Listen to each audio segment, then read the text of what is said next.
It's 11:12 p.m. here in Eugene, Oregon, and you're hearing me on 107.9 FM because everything else went quiet.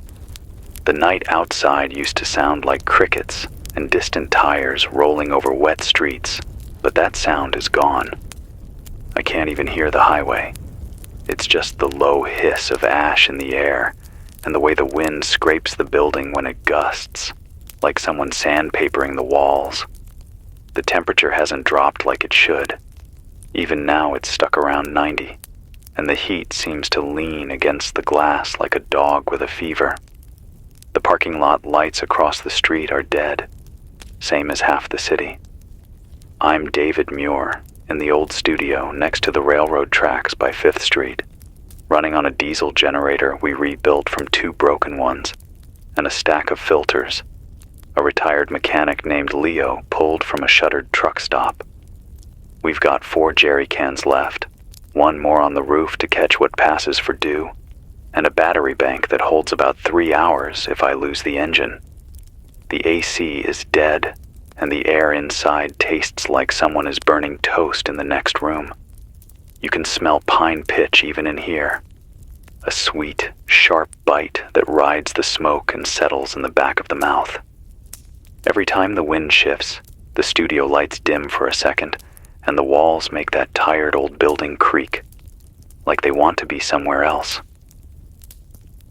If you're hearing this, drop your coordinates, or just your city. Let us know who's still alive out there. If you've just tuned in, you already know most of it. If you're new, let me lay it out plain. This started like any fire season, only sooner, only hotter, only meaner. We've had red flag warnings so often the words lost their meaning. The first hint that this wasn't the usual was 21 days ago when a lightning storm stalled over the Cascades without rain, just dry strikes that jumped from ridge to ridge like they were following a map. You could see them from Skinner Butte, the sky blinking and no thunder to count, like a bad neon sign flicking on and off. A crew chief I know in Springfield said they logged over 800 strikes in 6 hours on the east slopes. By sunrise, there were 4 big ones working their way west, names we learned quick because the names never stop. Cedar Creek, Black Pine, White Wolf, and a new one nobody got to name before it chewed through the area they had printed on the maps. The smoke arrived that afternoon and never left. It slid down into the valley and got caught, heavy as wet wool. Kids started coughing in the grocery lines. The clinic ran out of inhalers. I had to wet a bandana just to walk the 2 blocks from my car to the station. It felt like the air itself wanted me to slow down, like we had all moved underwater. The first real sign we were losing control wasn't the fire at all. It was the power. They call it public safety shutoff, flipping the lines dark to keep a fallen wire from starting more fires. And I get why they do it, but you could feel something slip when the lights died at noon. We never saw that before. No storm, no planned maintenance, just a text that hit every phone at once. Then the phones went dumb because the backup at the tower didn't hold. Food trucks in the parking lot of the fairgrounds pulled meat off the freezers and tried to give it away before it went bad. A woman in a white Corolla with 2 kids in the back put 3 boxes of frozen burritos on her hood and hit them with a propane torch just to have something warm. I remember standing there with my coffee gone sour in the heat, watching a gust send sparks from some burning place I couldn't see, and there was this smell of plastic melting. That smell got stronger as the day went on. It was the trash cans and the gutters and the cheap tarps, and then the siding on a long row of houses off River Road. That's when the city map in my head got blurry at the edges. I've been on this frequency for a long time, and there are voices I speak with more off-air than on. Folks at the Department of Forestry, a kid at NOAA in Portland who used to call when he couldn't sleep and talk about wind fields and pressure gradients like they were baseball stats. A firefighter named Nikki from Vida, with forearms like fence posts and a soft voice that always made me pay attention. They were the first to say the quiet part out loud. The fire wasn't acting like wind. It was making its own. Nikki told me on day 3, just before her engine lost comms near Mackenzie Bridge, that the air at the fire line roared like a jet, but not constant. Pulses. She said the flames were leaping canyons they'd never crossed before. The term she used was spotting, but what she meant was it wasn't one fire anymore. It was embers lifted a mile high, riding a column so strong it could strip the bark off a trunk, then dropping into the valley like rain, only the rain caught and ran. When she said that, I could hear it in her tone. The fear wasn't for herself. It was for the map, for the idea that you can draw a line and fight what's on the other side. The line kept moving without warning. The silence from up top came slow. At first it was daily briefings, then it was a PDF posted late that didn't match what we could see with our own eyes. They said evacuations were strategic and limited. In the same hour we watched a ribbon of headlights on I-5 go from slow to stopped to abandoned, drivers leaving cars with hazard lights winking behind a gray curtain. By day 5, the state feed was a loop of platitudes and a crawl that said, "Call 211 for shelter." 211 rang and rang. The counties did what they could. Volunteers set up cots in a high school gym, and then had to move because the roof vents pulled so much smoke down that the inside air turned the color of tea. I tried reaching anyone at the federal side and got a voicemail box full message again and again. The last person I reached who told me anything useful wasn't even supposed to be talking. He was a retired smoke jumper named Armin, who had been consulting with a climate lab at OSU. He said they'd been modeling this kind of fire behavior for a decade, but the timeline they thought they had was wrong. Not 2040, not 2030. This year. He said the fuels were primed by 3 dry winters in a row, spring snow that vanished in a blink, and a summer that never cooled at night. He told me the old rules, the ones that say fires lay down after dark, no longer apply. He said the fuels at elevation were now so ready that a spark at midnight burned like a match in gasoline.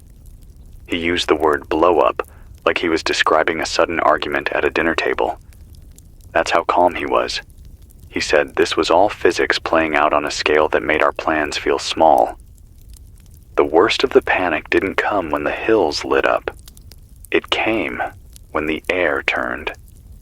There's a number you don't ever plan to see on a sign, PM 2.5 over 900. We saw it on the monitor at the hospital before the screens blinked and the room went black. A nurse I know there, Maya, told me the ER was full of people with headaches that wrapped around their skulls like bands and kids whose chests wheezed like paper bags being squeezed. They did what they could until the generator stuttered and the HVAC couldn't push the ash away from the intake. They sealed the doors with tape and towels, and for a while the hallway felt like a submarine, quiet and tight, the way a room gets when everyone is listening to the same thing. Then someone pulled the fire alarm by mistake, because the heat made it look like the ceiling was trembling, and the doors unlocked, and a sheet of brown air pushed down the hall like a slow tide. After that, they moved as many as they could into the basement, turned off the lights, and tried to make the rooms small and safe. She said that was the night she understood how fragile it all is. Not the power, the idea we are in charge of the air. It's strange what people do when the rules fall away. Some hoard, yes. The guy on 13th and High who filled a kiddie pool with bottled water, then covered it with a tarp like he'd built a pond he could drink. The men in lifted trucks racing around with masks hanging under their chin, rumbling through red lights like the color didn't apply anymore, shouting that the fires were fake until they got close enough to feel heat on their teeth. But then there are the others. The woman on Polk, who left a crate of N95s and a note that said, "Take 2, leave some for others."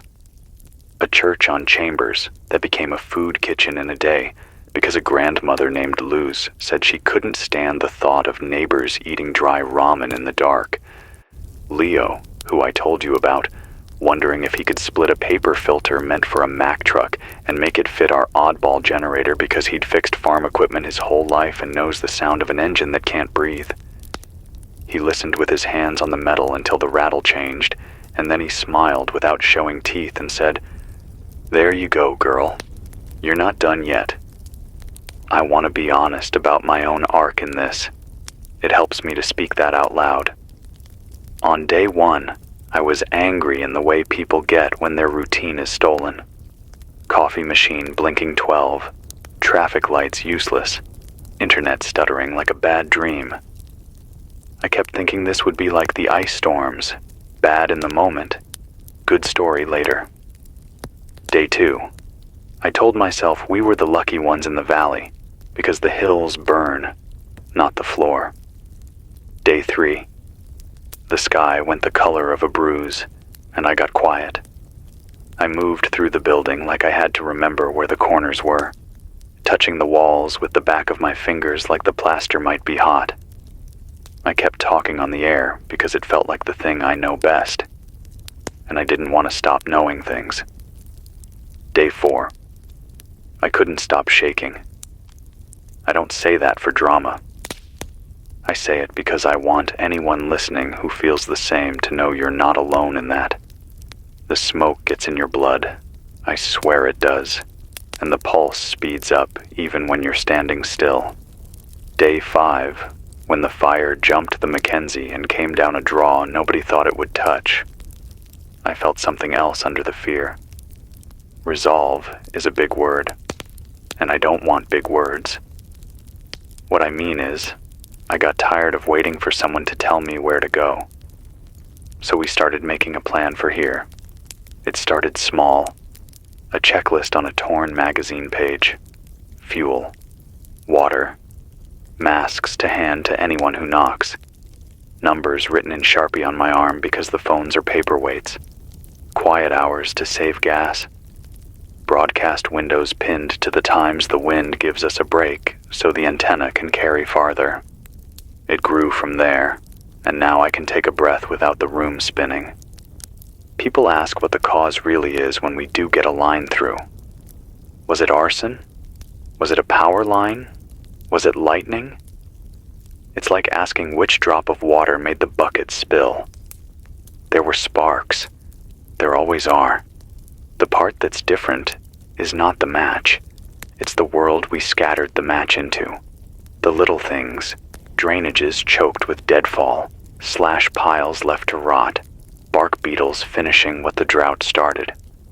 The big things, jet stream setting up south, high pressure sitting fat and still for weeks, the ocean warmer than the old-timers say they've ever felt on their ankles in August.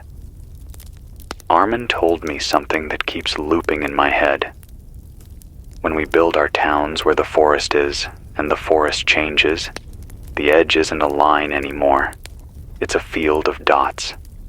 Each house becomes its own little fire waiting to meet the next. He said the map looks like a constellation when it lights. He said once that happens, you're not fighting one fire. You're fighting a pattern. He said, you don't beat a pattern with a bigger hose. You change the pattern. So let me speak to the change we can make tonight while we wait for morning. I'll give you the short list we're using in here, and you can adapt it to your place. First, seal the air. Wet towels across door thresholds. Painter's tape if you've got it. Old mailers over gaps in windows. It looks stupid, and it works. If you have a box fan and a furnace filter, strap it to the intake with bungee cords or shoelaces and point it into the room where you plan to sleep. Do not run refrigerant AC if the air outside is worse than inside, or you'll be pulling smoke into your lungs faster. If you have to choose a room, pick the one with the fewest windows. Sit lower if the heat allows. Second, water. You'll think you have enough until you don't. Fill your bathtub if you still have water pressure. If you don't, fill every jug and pot and bin you can. Not just for drinking. You'll want it to rinse eyes and wipe skin. Third, masks. If you only have one N95 per person, wear it when you move, not at rest, and save it in a paper bag between uses. Do not soak an N95. It stops working. Wet a bandana if you have to, but know it's comfort, not filtration. Fourth, fire watch. Use your nose and your eyes, not your phone. If you smell sap and hot metal together, that's not your imagination. That's the world telling you to look. If you see a glow on the horizon where there wasn't one before, don't wait for a text alert. Pack and go if you have to. I'm not telling you to ignore orders. I'm telling you not to hand over your good sense to a system that is coughing as hard as you are. Fifth, community. Decide who you will check on now before you can't. The old guy on the corner who still uses a flip phone. The single mom with 2 kids and a dog that shakes in storms. The brothers who fix bikes in their driveway. Pick your 5 and make a loop in the morning if it's safe. Leave a note if you can't reach them. Let people know where you're going if you have to move. Pity is a luxury we can't afford, but kindness is a tool. We talk a lot about hardware, but the old ways we parked in museums might be the ones that carry us now. A neighbor in River Road rolled an old hand pump out of his barn, and for a day we had a line of folks pumping well water into whatever they could carry, the handle rising and falling like a nod. Yes, you can still do this. Another guy, a teacher from South Eugene who used to teach shop before budgets cut that program to pieces, fixed a reel mower and started offering to sharpen blades in exchange for canned peaches. A woman from West 11th showed me a crank radio she found in her late father's shed, a bright red block with a silver handle that makes the battery sing when you turn it. She said she could hear this station, muffled but there, even when her lights were done, and the phone just flashed the apple over and over like a joke. We make fun of old tech until it becomes the only thing that doesn't ask the world for more than the world can give. I'm hearing people say they feel ashamed for crying, or for getting angry, or for sitting down and staring at the wall for an hour, because it feels like their thoughts went out for a smoke and left them behind. I want you to hear me when I say that's normal. Your body is telling you something is wrong, and right now that voice is the only one that isn't lying to you. The trick is what you do after the cry, after the anger. Do one small thing. Put 2 bottles of water by your door. Write your address in big numbers on the wall by the front. Put your shoes next to your bed and your keys in those shoes. Put a mask in a bag where you can grab it in the dark. Boil water and fill a thermos if you can. It's easier on the lungs than cold. If you have elderly parents who refuse to leave, don't waste your breath on a fight right now. Pack a bag for them. Put in the family photos they think they don't need. It'll matter later. I keep waiting for a convoy of engines to come up Ferry Street Bridge and make us feel like we're in a movie where the third act has a budget.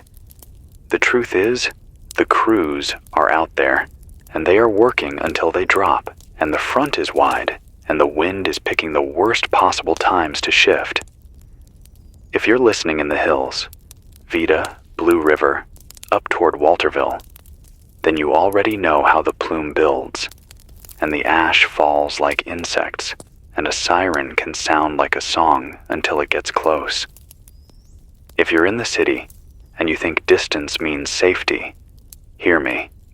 Embers don't care about distance when the column is tall enough and the wind is right. We saw it in Santa Rosa years back, in Talent and Phoenix, in Paradise where a whole town turned to a verb nobody wants to speak. We are not special in that way. We can only be ready. Theories keep coming because minds hate empty rooms. I heard a guy on a shortwave out of Klamath say the fires are part of a plan to push people off land, and I heard a woman in Cottage Grove swear she saw a plane drop something that made a field flare up like a matchbook. Conspiracies are like smoke. They fill every crack when the air is still. Here's what I know because I have touched it, and it touched back. The forest east of us is drier than a kilned board. The wind has been blowing from the east when it should be from the west. The power lines can't be trusted to sit quietly on their poles. And the people who fight fire would never choose a fire like this to make their job easier. You don't need villains when physics is willing to play the part. I'm going to give you a simple packing list in case the glow on your horizon becomes the kind of light that makes birds fly at midnight. Write your name and phone number on a piece of paper and tuck it in your pocket. Pack a small bag with 2 days of clothes, a pair of socks you can reach without bending over too long, your medications in a zip bag, a copy of your ID if you can swing it, a photo of the people you love so you have their faces when your phone fails again. Put your car facing out. If you don't have a car, talk to the neighbor who does tonight, not tomorrow. Make a plan that's stupid simple. Meet at the mural with the giant heron. Meet at the laundromat. Meet at the track behind the middle school. Don't pick the big box store parking lot. Everyone picks that, and the traffic becomes glue. Don't forget your animals. Put their carriers by the door. If you have to choose between things and people, pick people. If you have to choose between people and animals, pick people and then ask for the animal back tomorrow. That last part hurts to say, but it's what keeps you alive. We are going to see some wins. I need to say that out loud too. This morning, in a sliver of blue on the AQI map, a line of folks up in Coburg set sprinklers on their roofs and cut grass at dawn, and when a shower of embers fell, the houses steamed and held. At noon, a man from Springfield rigged a sail from a tarp over the coop he built from pallets, and his chickens kept laying like they didn't read the news. At sunset, a retired teacher named Dennis, skin like old paper, showed 3 teenagers how to prime a pump without cursing, and they moved water out of a horse trough to soak a fence line in 20 minutes. I watched them from the fire escape. They finished, and you could see in the way they stood up taller. They had found something to do with their hands that beat back the helplessness. It's a small scene, I know, but this is a fight made up of small scenes stacked like bricks, and the wall that holds is made of more than concrete. I've been thinking about my father a lot. He wasn't from here.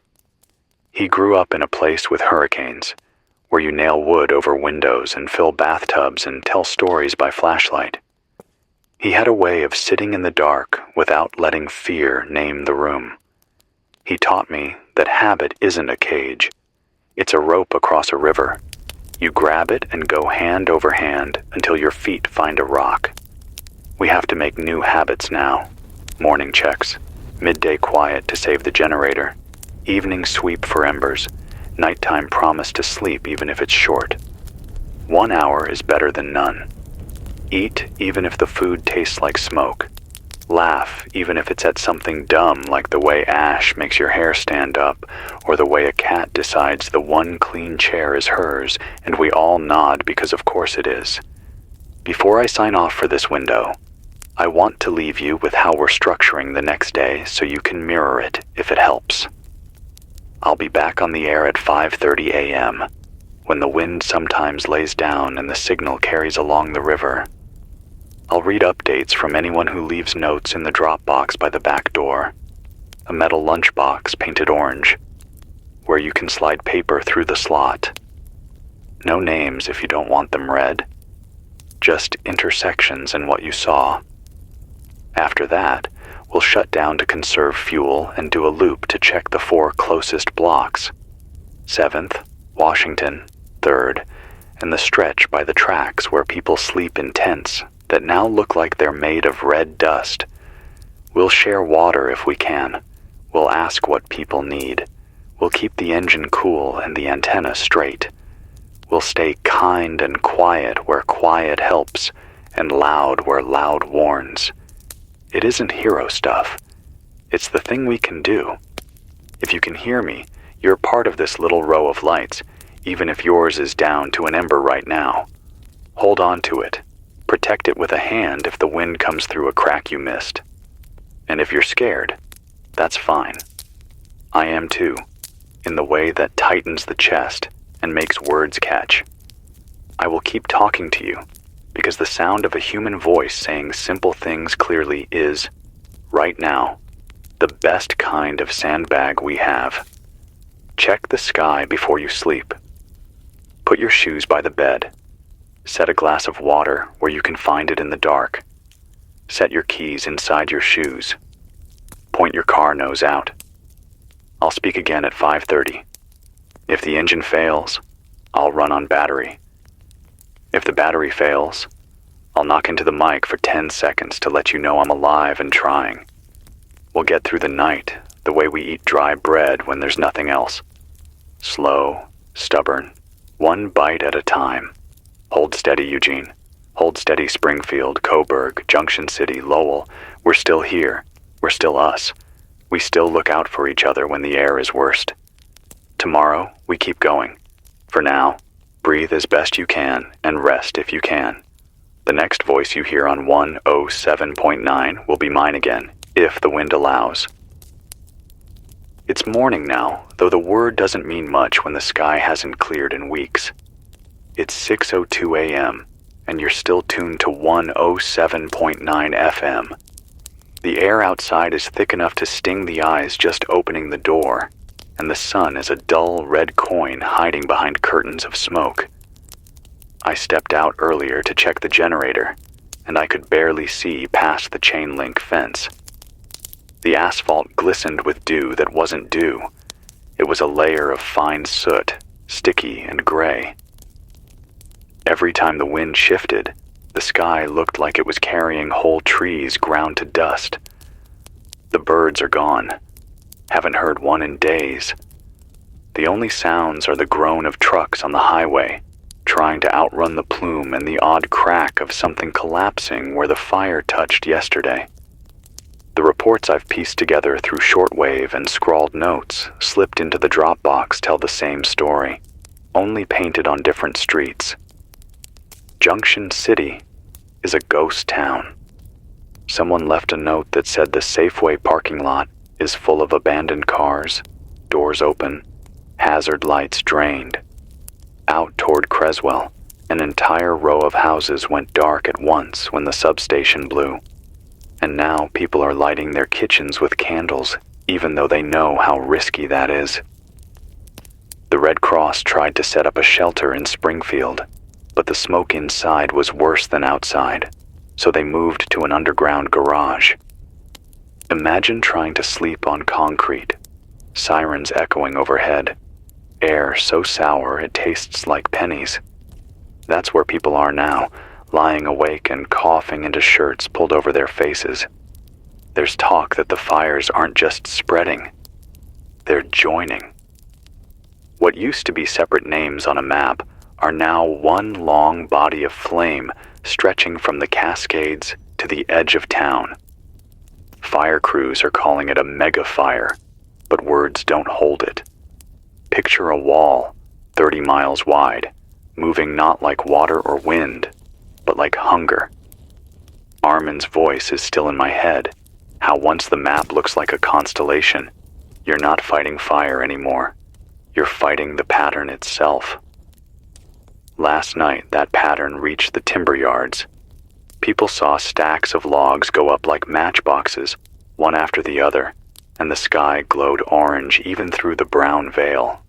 The heat rolled over the valley like a tide and cracked windshields just from the pressure.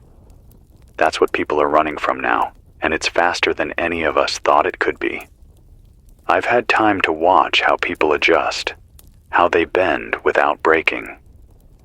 Down the block, a family strung wet sheets over their porch and sat underneath with bowls of water at their feet, letting the cloth drip over them while they ate rice out of one pot. They waved to me as if it were a picnic. Across the river, a group of neighbors built a bucket line from a swimming pool, and every hour they march the water to soak the roofs. It's crude, it's tiring, but it buys them time. Old habits like sprinklers and hoses are dead when the power's gone. What's left is muscle, rope, and whatever you can lift. People are remembering what their grandparents knew: how to carry water, how to sit close, how to use silence to rest. It's strange to watch a city forget its machines and lean back into the simplest motions, but maybe that's how survival looks when the sky itself turns against you. I don't know how long this frequency will hold. The generator's already running rough, and Leo says the filters won't last much longer. But for now, you can hear me, and I'll keep saying it. You're not alone in this. If you've taped your windows, and you're lying on the floor trying to breathe slower, someone else is doing the same. If you're coughing into your hands and thinking you can't take another night, someone else thought that yesterday, and woke up anyway. That's how we're moving through this, one breath at a time, even when the breath burns. I'll be here again at noon if the engine allows. Until then, keep your shoes by the bed, keep your bag by the door, and keep an eye on the horizon. If you see a glow that wasn't there yesterday, don't wait for permission to leave. Move. Carry what you can. Leave what you can't. We'll count what's left later. Right now, we count ourselves. It's 12:41 p.m., and the heat outside feels like a punishment. The thermometer on the station wall is pegged at 104, but that doesn't say what it feels like when the air is carrying smoke so thick it scratches your throat raw. I stepped outside a half hour ago, and it was like opening an oven door into a room already burning. The sun is still up there, I know it is, but it looks like someone painted the sky the color of dried blood and smeared it across the horizon. The ash falls in flakes now, big enough to look like snow at first glance, until you touch one, and it smears black on your skin. The streets are empty. Not the kind of empty that comes with sleep or a storm, but empty in a way that makes you wonder if you're the last one still moving. The latest scraps of news I've pieced together come from handwritten notes slipped under the door, and one weak call I caught on shortwave before the voice vanished under static. North of here, the fire jumped the river. They said it wasn't supposed to, that the width of the water was a natural barrier. But it did. Embers rode the wind like it was built to carry them, landing in dry yards and brush that lit up faster than anyone could stamp out. I heard that the bridge at Harrisburg is gone, the steel buckled and twisted, and the road is nothing but a black scar. Anyone north of there is cut off. South, the exits to Cottage Grove are choked with cars that never made it past the flames. Whole families ran on foot, carrying whatever they could until the smoke forced them into ditches. That's the reality now. The roads don't promise escape. They trap you if you choose wrong. Hospitals are breaking down. The one in Springfield lost power at dawn, and the backup didn't hold. They moved patients into the parking lot under shade cloths, but the smoke was so thick that even with masks, people were collapsing in their chairs. A nurse scribbled on a scrap of cardboard and dropped it off here. Bring water, bring inhalers, don't bring hope of power. That's all it said. The pharmacies are shut, shelves stripped. People are trading inhalers and antibiotics like cash. The clinic downtown taped a sign to the door that just said closed. Then someone scrawled underneath in marker, "Try church basement on 12th. That's what medical care is now. Basements, neighbors with first aid kits, and luck. What gnaws at me is the silence from above. No helicopters, no air tankers, no sirens that mean help. Just the occasional hum of a private plane overhead moving away. It feels like the world beyond the smoke has decided we're a loss they can't afford to fix. The state website hasn't updated in 3 days. FEMA hasn't said a word since the first evacuation orders. People ask me if the government's still functioning. I tell them the truth. I don't know. Maybe they're stretched thin. Maybe they've written us off. Maybe they're still planning something. All I know is the official voices are quiet, and quiet is more terrifying than lies. But there are small things worth saying. A man named Roger, who used to teach welding at the community college, showed 3 neighbors how to cut sheet metal into panels they bolted over windows. It turned those homes into little steel boxes, ugly but less likely to catch a stray ember. A woman down the street rigged a clothesline with wet blankets and hung them in front of her kids' bedroom windows. They're sleeping better now, not coughing as hard. Leo found an old crank fan in his garage and set it up in here, turning it by hand whenever the smoke creeps through. It doesn't push much air, but when it moves, it feels like proof we're not just waiting for the air to win. I want to talk about what this does to your head, because pretending we're all fine is useless. The smoke doesn't just choke you. It gets inside your thoughts. It makes you impatient, makes you snap at people you love, makes you feel like there's no point in moving at all. Yesterday, I caught myself staring at a wall for half an hour, not thinking, not feeling, just blank. That's the trap. You can't let the smoke decide for you. If you feel that fog coming in, do one thing. Sweep the floor, pour water into a pot, fold a shirt, check on the person next to you. Action is the rope that pulls you out of that pit. You don't have to climb all the way at once, just one knot at a time. I'll keep saying this. Don't wait for orders.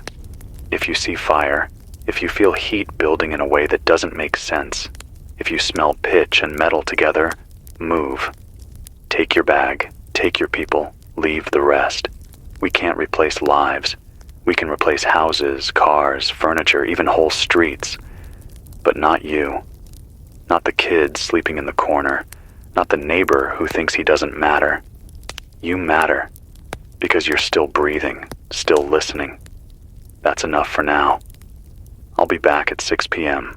if the generator runs and the wind doesn't knock the antenna.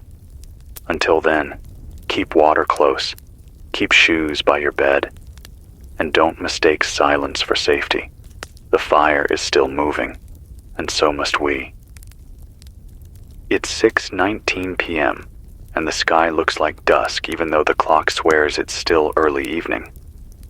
The smoke has thickened to the point where the horizon is gone, swallowed whole. Streetlights came on automatically, their sensors fooled by the darkness, but their glow barely pushes 3 feet into the air before it's smothered. I walked outside before coming back on air, and the ground felt soft underfoot. Not from rain, but from ash layered so deep it crunches like snow. Cars parked along the street are dusted gray, windows streaked from where people tried wiping them with rags, leaving finger trails that already vanished under the next fall. The city is still, like it's holding its breath, waiting for something worse. Reports have reached me in fragments, written on slips of paper, whispered through the static of shortwave. and carried by people on bikes because gas is worth more than gold now. To the west, near Veneta, fire crews pulled out. They said they had no chance of holding the line against flames rolling down from the hills like a red tide. Entire neighborhoods have emptied out. Someone told me they found cars abandoned in both lanes of Highway 126, doors still open, bags inside, as though the drivers simply ran. North, near Harrisburg, the river crossing is still gone. People trapped on the far side are waving bedsheets from rooftops, hoping a plane or chopper will see them, but the skies stay empty. The east is worse. The fires crossed ridges it had no business crossing, chewing through terrain thought too rocky to burn. What held for centuries is burning now. Every direction is a story of retreat. Hospitals can't keep up. The one in downtown, Eugene, has shut its doors entirely. A handwritten sign saying, "No power, no oxygen, no help here." They moved patients into school gyms. But without filtration, the air inside is poison, so the sick lie on cots under layers of wet cloth and hope. Each breath isn't their last. Pharmacies are dry. Parents are bartering toys for antibiotics, trading family heirlooms for half-empty inhalers. A man left a note here at the station this afternoon. "My wife is 8 months pregnant. We have nowhere to go. If anyone can help, we are at 14th and Washington. I don't know if anyone will reach them." That's the kind of message people are leaving now, scratched in pencil, desperate that a stranger might pass it along, and some miracle might answer. The silence from officials has deepened. There's no newsfeed, no press conferences, no reassuring voice on television. Just pre-recorded loops saying help is on the way, repeating until the generator powering the tower gives out. We're past the point of waiting for cavalry. It feels like the government has packed up and moved on, leaving this valley to decide its own fate. The only updates that feel real are the ones from neighbors. A woman who rode in on a dirt bike said Springfield is running on bucket brigades now. Whole blocks taking turns dousing roofs with whatever water they can gather. A retired plumber in Coburg rigged a series of barrels with spigots and hoses, turning them into makeshift hydrants.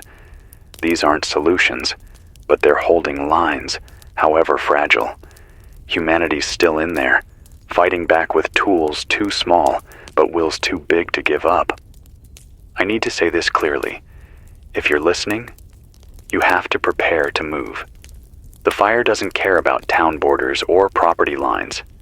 If the wind shifts, and it will, what feels safe tonight will be a furnace by dawn. Keep a bag ready. Keep your car pointed out. If you have no car, find someone who does, or make a plan to walk before you're forced to run. Bring water, masks, the bare minimum of food, and nothing more than you can carry without slowing down. Animals too, don't leave them. If you can't take them, set them loose. Give them a chance at survival even if it means they're not by your side. Harsh words, I know, but mercy looks different now. It wears on the mind. The longer this drags on, the more people stare at walls, paralyzed. The smoke crawls into the brain, makes thoughts sluggish, makes tempers short. I feel it myself. This morning, I lost track of time, just sat at the desk, tracing circles on the wood with my finger, while the generator hummed. Fear steals action. That's how the fire wins without touching you. If you feel that fog in your head, do one thing. Tie your shoes, fold a blanket, pour a glass of water. Small actions anchor you. Then do another. That's how we hold on to our humanity, while the world tries to burn it out of us. There are glimmers, though. A man in Springfield salvaged an old wind-up siren from a decommissioned station, bolted it to his roof, and now it wails whenever the glow creeps too close. Neighbors use it as their signal to gather buckets, to be ready. Kids are drawing maps in chalk on the sidewalks, showing which houses still have water, which ones are safe to shelter in. A woman downtown found her grandfather's crank radio and tuned into me, then tuned the whole block in. They sit on porches, listening together, coughing together, but together all the same. That's what keeps the line from breaking entirely. Little acts of defiance, kindness disguised as routine. I'll keep the signal alive as long as this generator rattles and groans. I'll be back again at midnight if the fuel stretches that far. Between now and then, watch the horizon. Trust your eyes and your nose more than any message you don't recognize. If you smell sap and hot metal, if you hear a roar that sounds like a train where no tracks run, don't wait. Move. Take your people. Leave the rest. Things can be rebuilt. Lives can't. Tonight, keep water by your bed. Keep your shoes at arm's reach, and keep reminding yourself that breathing, even when it hurts, means you're still here, still alive, still human. It's just past midnight now, 12:27 a.m., and the smoke is thicker than it's ever been. You can taste it the moment you breathe, like charcoal ground to powder and rubbed across your tongue. The temperature hasn't dropped the way nights are supposed to, still hovering in the high 80s, and the air presses against the glass like a damp, heavy cloth. The city is silent, except for the distant crackle of things burning somewhere I can't see. Every once in a while, a gust of wind pushes through and rattles the loose metal siding on the warehouse across the street, and for a moment, it sounds like someone's knocking to come in. I've never known a night this long or this dark. The stars are gone, the moon's gone, and the sky above looks like it has been erased. I walked the block around the station before coming back on air, and the scene is something I'll never forget. Ash has piled up along the gutters like drifts of dirty snow. Bicycles lie abandoned in front yards, their chains coated in soot, their tires melted into the pavement. A playground nearby is just twisted metal now, swings frozen in mid-sway. The plastic slides drooped and warped like wax candles left too close to a flame. Someone had spray-painted a message on a wall before they left. We tried.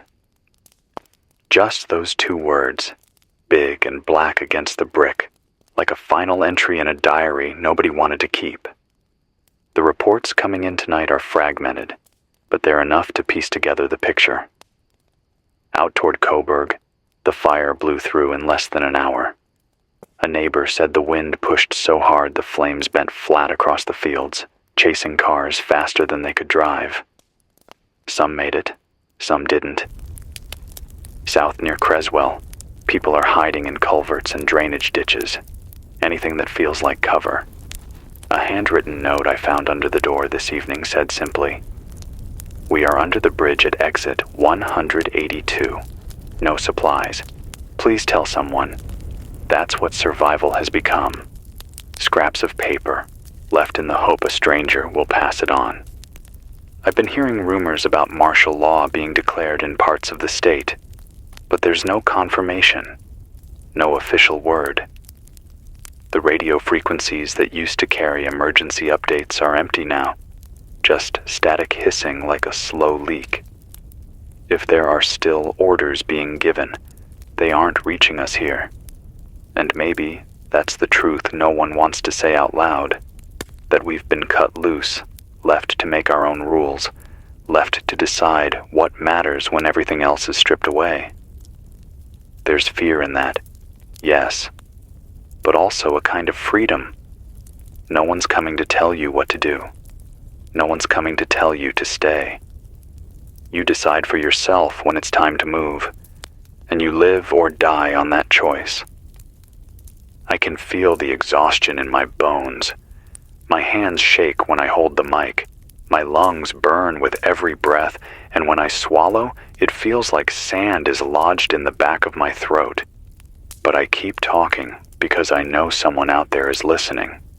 And sometimes the sound of a human voice is the only proof we have that we aren't already ghosts.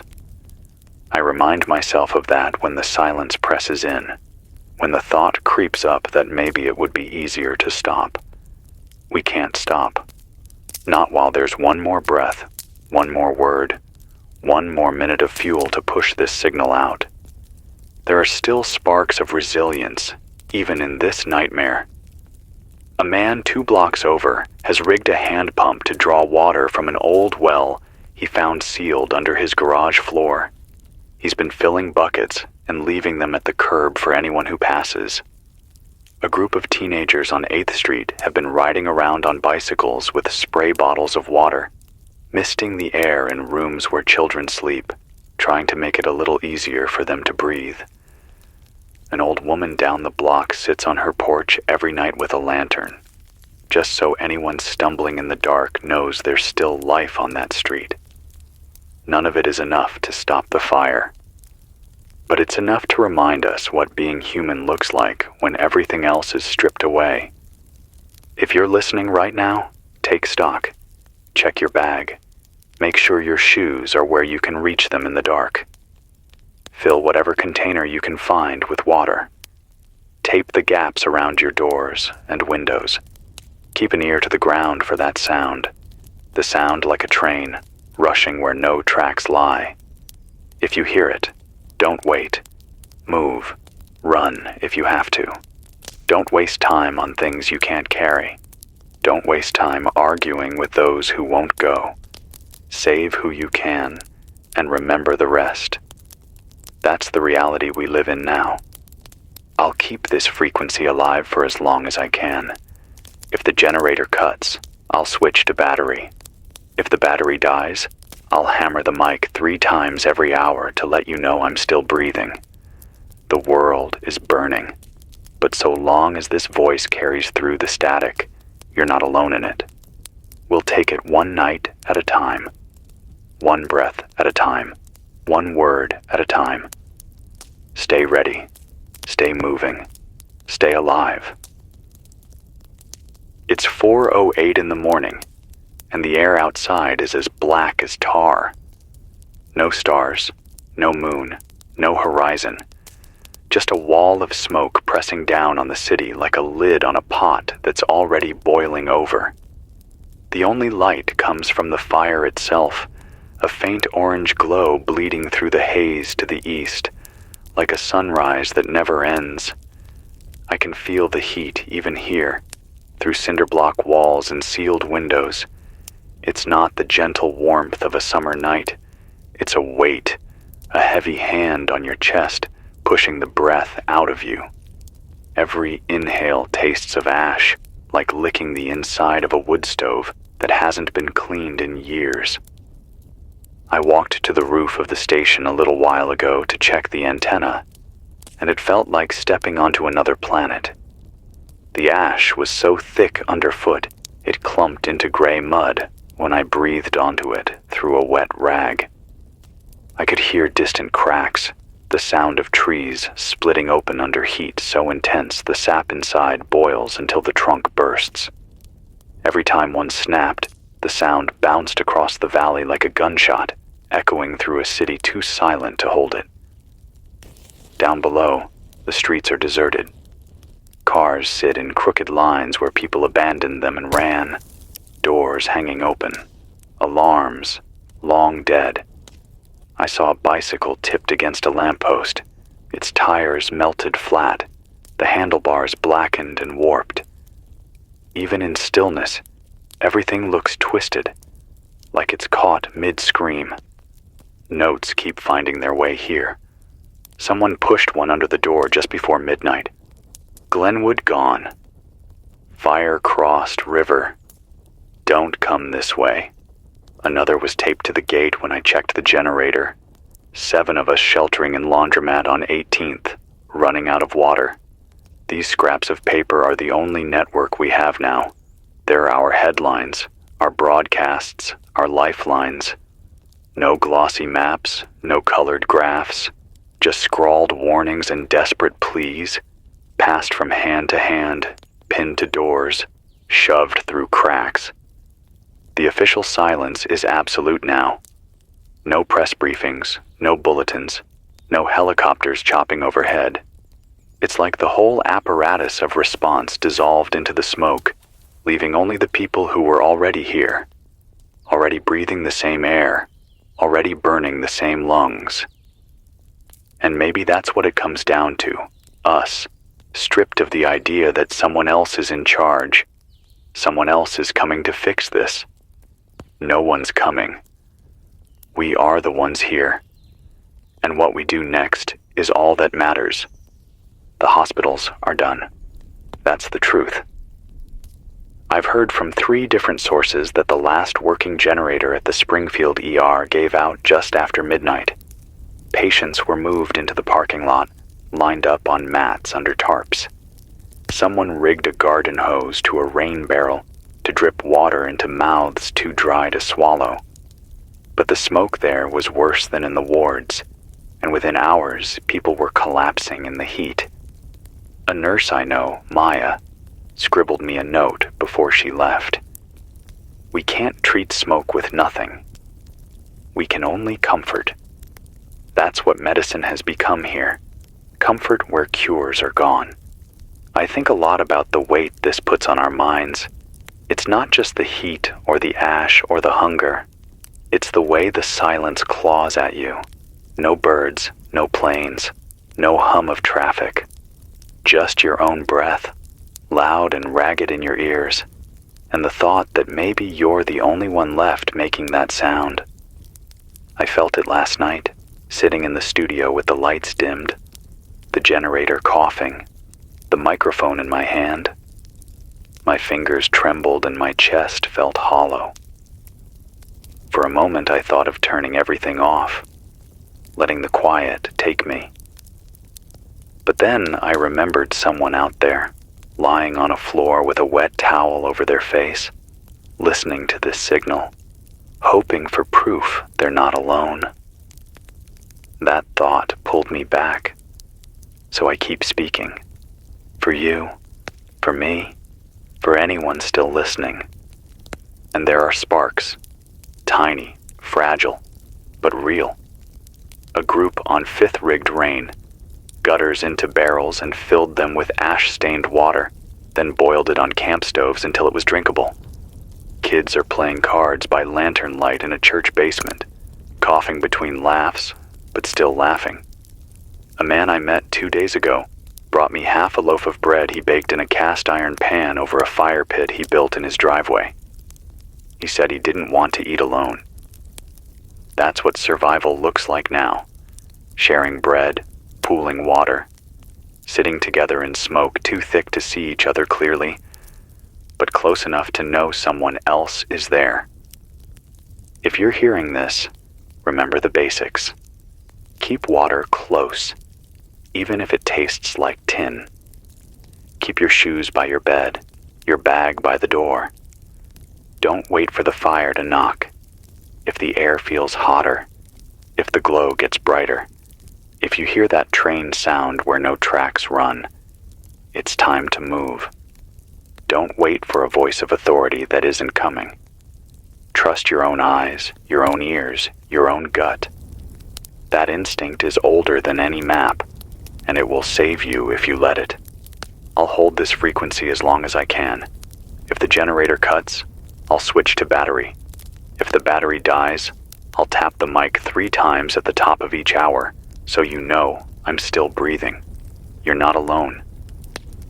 Even if it feels like the world has gone silent, even if the smoke hides everything you've ever known, you're not alone.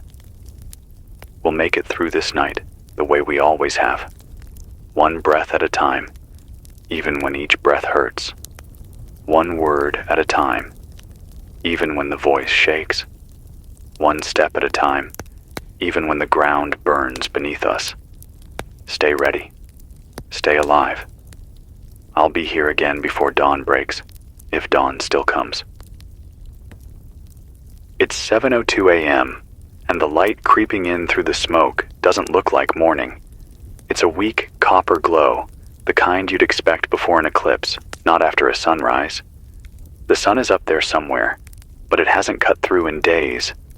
The world outside looks washed in rust. Trees, cars, rooftops, all the same sickly shade of brown-orange. The air is so thick that when I walked to the back lot to check the generator, every breath felt like pulling smoke through a straw. My throat burns raw, and the rag I wear over my mouth comes away stained gray. You can't tell where the ground ends and the air begins. Everything is ash, piled in gutters, swirling in gusts, coating skin until it feels like you've been dipped in dust. The reports I've managed to gather overnight paint a picture of collapse spreading faster than the fire itself. Junction City has emptied out completely. A slip of paper left under the door read, "Highway impassable. Cars abandoned. People walking south." That was all, but it said enough. To the east, communities that thought the river was a barrier learned it wasn't. Embers rode the column and fell into neighborhoods, setting roofs alight in seconds. Someone from Marcola scratched a message onto cardboard and dropped it here. Town gone. Hills glowing. We ran in every direction. The story is the same. Lines that were supposed to hold didn't. Safe zones turned into traps. And the fire moved faster than legs or wheels could carry people. I've been listening to what fragments of shortwave I can catch. Most of the emergency bands are dead, but I picked up a faint voice from somewhere south. Maybe Roseburg. A man said the shelters there were full, that people were lying shoulder to shoulder on gym floors, coughing into masks so thin they were useless. He said the smoke inside was so heavy, it pooled against the ceiling like dirty water. Children crying, adults wheezing, everyone afraid to sleep because every nap might be the last. The transmission broke off in static, but his voice carried that truth. These shelters are no safer than the streets. The air is the enemy now, just as much as the flames. What shakes me most isn't just the destruction, but the silence that's grown deeper. No aircraft, no fire crews roaring in, no state updates, no federal orders, just pre-recorded loops saying help is coming, even though we all know it isn't. Maybe they can't reach us. Maybe they've chosen not to. Either way, it leaves us here, cut loose, learning what survival means when the safety net has burned away. And that truth is heavy. It presses on the chest the way the smoke does, makes you wonder if there's a point to moving at all. That's how despair works, quiet and steady, until you stop tying your shoes, stop filling water bottles, stop looking for the glow on the horizon. That's when the fire wins without even touching you. But I have seen the other side too. A group near West 11th hauled buckets all night, passing them hand to hand, dousing rooftops whenever embers landed. They're exhausted, their hands blistered, but the houses are still standing this morning. On Polk, a woman strung wet sheets across her porch, and when the wind shifted and sparks rained down, the cloth caught them before they reached the wood. A man downtown scavenged a crank radio from his grandfather's shed and tuned into me, then shared it with his whole block. Neighbors sat together in one apartment, coughing into damp rags, listening to a faint signal and reminding each other they're still here. That's the thread holding this place together. Small acts that say, we haven't given up. If you're listening, here's what matters today. Keep sealing the air in your home. Wet towels, tape, anything that blocks the cracks.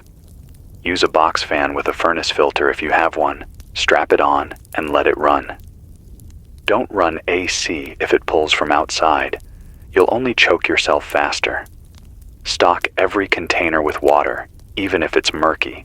You can boil it later if you have fuel. Keep your shoes and bag by the door. If you have to run, you won't have time to pack. Choose one place to meet if your family gets separated. Not a crowded lot, not a highway. Pick something simple, like a mural, a playground, a church. Don't wait for texts that won't come. Don't wait for orders that never arrive. Trust your own senses. If the air gets hotter, if the glow gets brighter, if you hear a roar where there shouldn't be one, move. Leave. Take what you can. Leave what you can't. I'll be back on at noon if the generator holds. Between now and then, check your people, check your supplies, and check yourself. The smoke will try to tell you you're too tired, too beaten, too small to matter. Don't listen. You matter. Every breath you take, even when it burns, is an act of defiance. Every step away from the fire is proof we're not done. Stay alive. Stay human. And keep the ember of hope close. It might be the one thing the fire can't consume.